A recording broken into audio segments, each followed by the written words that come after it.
So here we go. Assalamualaikum warahmatullahi wabarakatuh. Salam sejahtera bagi kita semua. Perkenalkan, nama saya Farhan Ramadan. Saya absensi 10 program studi Diploma 3 Manajemen Aset. Kali ini saya akan menjelaskan tentang perseroan terbatas. Namun sebelum itu saya akan sedikit mengulas tentang apa itu BUMN. Ya, berdasarkan pasal 1 Undang-Undang Nomor 19 Tahun 2003, BUMN adalah badan usaha yang seluruh atau sebagian besar modalnya dimiliki oleh negara melalui penyertaan secara langsung yang berasal dari kekayaan negara yang dipisahkan. Maksud dan tujuan dari pendirian BUMN yang pertama adalah untuk memberikan sumbangan bagi perkembangan perekonomian nasional pada umumnya dan penerimaan negara pada khususnya. Yang kedua adalah mengejar keuntungan. Yang ketiga, menyelenggarakan pemanfaatan umum berupa penyediaan barang atau jasa yang bermutu tinggi dan memadai bagi pemenuhan hajat hidup orang banyak.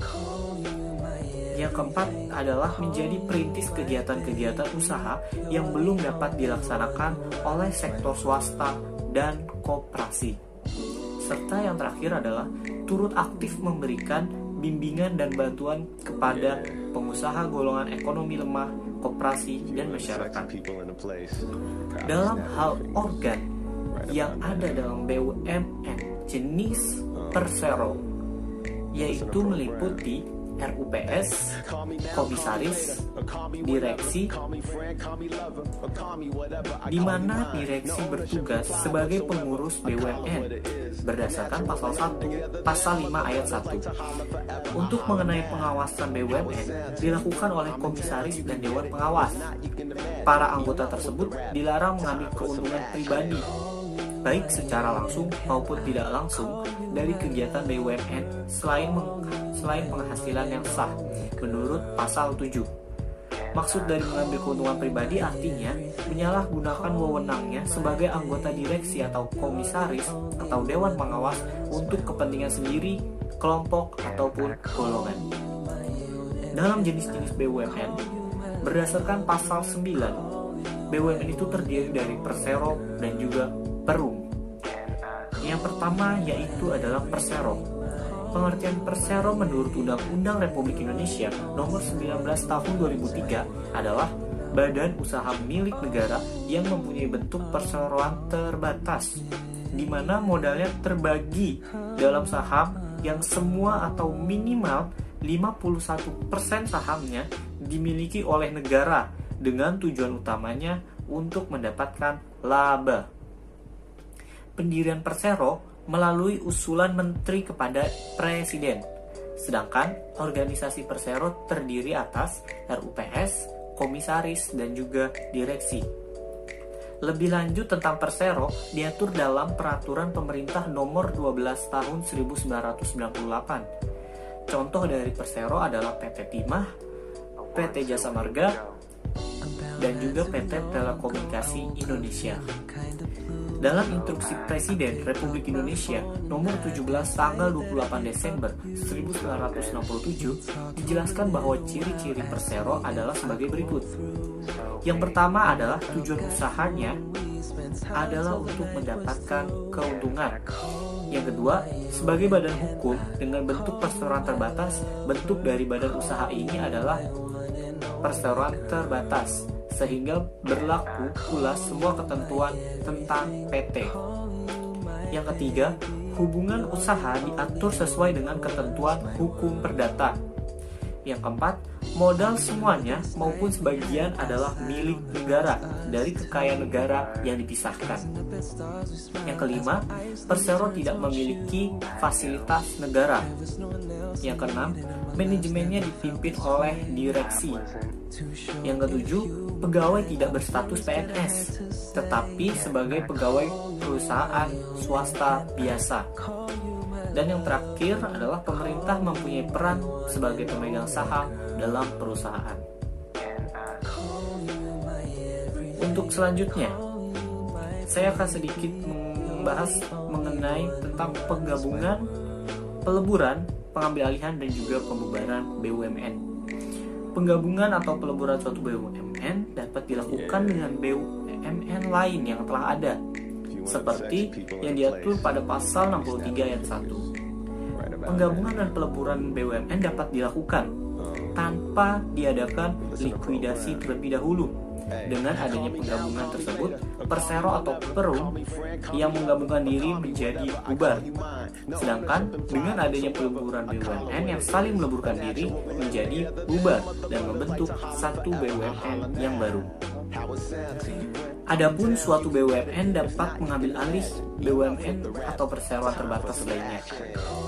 Maksud perbuatan hukum yang dilakukan oleh BUMN untuk mengambil alih BUMN lainnya adalah perseroan terbatas lainnya, yaitu baik seluruh atau sebagian besar saham atau modal yang dapat mengakibatkan beralihnya pengendalian terhadap BUMN atau perseroan terbatas tersebut menurut pasal 63 ayat 2. Ya, selanjutnya saya akan membahas tentang kewajiban pelayanan umum dalam BUMN.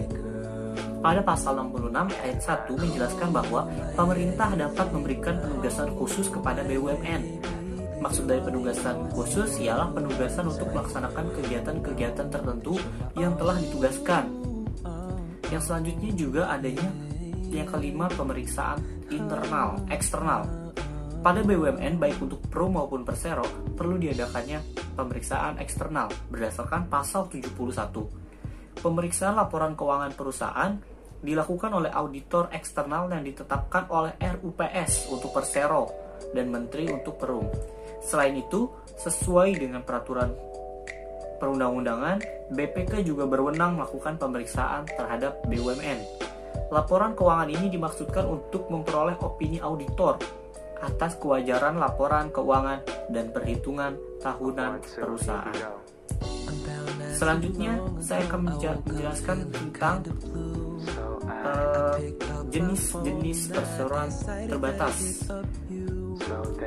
Dari jenis-jenis perseroan terbatas itu dibagi menjadi ada 4, yaitu perseroan terbatas tertutup, yang dimana perseroan dimana tidak setiap orang dapat ikut serta dalam modalnya dengan memberi satu atau beberapa saham. Yang selanjutnya adalah PT terbuka. Ialah perseroan yang terbuka untuk setiap orang. Artinya, seseorang yang dapat ikut serta dalam modalnya dengan membeli satu atau lebih surat saham, lazimnya tidak tertulis atas nama. Yang ketiga adalah perseroan umum, yang kebutuhan modalnya didapat dari umum dengan jalan dijual sahamnya dalam bursa atau pasar modal.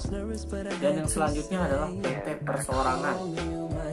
PT tidak mungkin didirikan oleh satu orang saja, karena perseroan merupakan suatu perjanjian, dan perjanjian hanya mungkin dilakukan oleh paling sedikit atas 2 orang.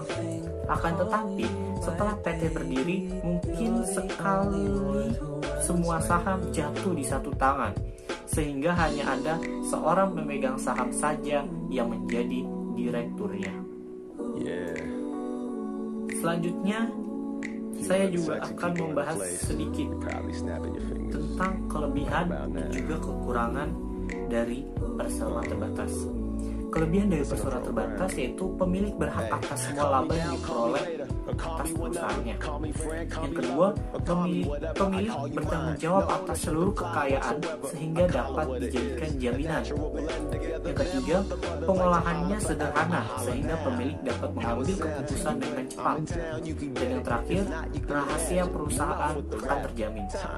Namun kelemahannya, yang pertama adalah jika kemampuan pemilik kurang, maka untuk berkembang akan sangat kecil. Yang kedua, kelangsungan usaha tidak terjamin jika pemiliknya meninggal. Yang ketiga, kredit yang diperoleh kurang menguntungkan untuk pengembangan usaha selanjutnya. Selanjutnya saya akan membahas tentang wewenang yang dimiliki menteri dalam persero, yaitu antara lain yang pertama mengusulkan pendirian persero dan melaksanakan pendirian persero. Yang kedua, bertindak selaku RUPS dalam hal seluruh saham persero dimiliki oleh negara atau pemegang saham. dalam hal tidak seluruh sahamnya dimiliki oleh negara. Yang ketiga, mengangkat dan memberhentikan direksi dalam hal menteri bertindak selaku RUPS. Yang keempat, mengangkat dan memberhentikan komisaris dalam hal menteri bertindak selaku RUPS. Dan yang terakhir, membuat keputusan menteri mengenai rencana jangka panjang, rencana kerja, anggaran persero, laporan tahunan, dan perhitungan tahunan persero. Mengenai privatisasi BUMN Persero, sekitar 16 tahun yang lalu, jika merujuk kepada pasal 1 nomor 12, angka 12, Undang-Undang nomor 19 tahun 2003, bahwa yang dimaksud dengan privatisasi adalah penjualan saham Persero, baik sebagian maupun seluruhnya kepada pihak lain dalam rangka meningkatkan kinerja dan nilai perusahaan, memperbesar manfaat bagi negara dan masyarakat, serta memperluas kepemilikan saham oleh masyarakat.